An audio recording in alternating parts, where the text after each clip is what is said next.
তারপর আসবো সবার 2024-এ জঙ্গিপুর লোকসভা কেন্দ্রের ছবি আপনাদের সামনে তুলে ধরবো। জঙ্গিপুর লোকসভা কেন্দ্রে প্রথমে জনবিন্যাসে বিভিন্ন সম্প্রদায়ের ভোটার কেমন আছেন জঙ্গিপুরে। জঙ্গিপুর লোকসভা কেন্দ্রে হিন্দু ভোটার 37%, সংখ্যালঘু সম্প্রদায়ের ভোটার 62.91%, অন্যান্য সম্প্রদায়ের ভোটার 0.09%। জঙ্গিপুর লোকসভা কেন্দ্র 2024-এ কারা লড়াইয়ের ময়দানে। জঙ্গিপুর লোকসভা কেন্দ্র মুর্শিদাবাদের। ধনঞ্জয় ঘোষ বিজেপির প্রার্থী হয়েছিলেন জঙ্গিপুরে, খলিলুর রহমান আবারও প্রার্থী জঙ্গিপুরে, আর অন্যদিকে মোহাম্মদ মোর্তাজা হোসেন কংগ্রেস প্রার্থী। ভোট কেমন পড়লো জঙ্গিপুর লোকসভা কেন্দ্র, জঙ্গিপুর মুর্শিদাবাদের, সেখানে ভোট কেমন পড়লো অত্যন্ত গুরুত্বপূর্ণ। 2024-এ 75.72, যা 2019 বা 21-এর তুলনায় অনেকটাই কম, 5% বেশি ভোট কম পড়েছে।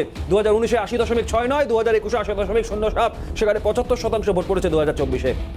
জঙ্গিপুর লোকসভা কেন্দ্র ফলাফল কি? প্রণব মুখোপাধ্যায় একসময় সাংসদ ছিলেন এই জঙ্গিপুরে অনেক পালাবদল হয়েছে। সেই জঙ্গিপুর 2024 কার দখলে? জঙ্গিপুর লোকসভা কেন্দ্র মুর্শিদাবাদের জঙ্গিপুর লোকসভা কেন্দ্রে সম্ভাব্য জয়ী তৃণমূল কংগ্রেসের খলিলুর রহমান। জঙ্গিপুর লোকসভা কেন্দ্র মুর্শিদাবাদে আবারও তৃণমূলের দখলেই থাকছে খলিলুর রহমান, জয়লাভ করছেন সম্ভাব্য জয়ী জঙ্গিপুরের। আর পাশাপাশি আরও এক লোকসভার দিকে আমরা নজর রাখি, এই মুর্শিদাবাদ জেলারই মুর্শিদাবাদ লোকসভা কেন্দ্র।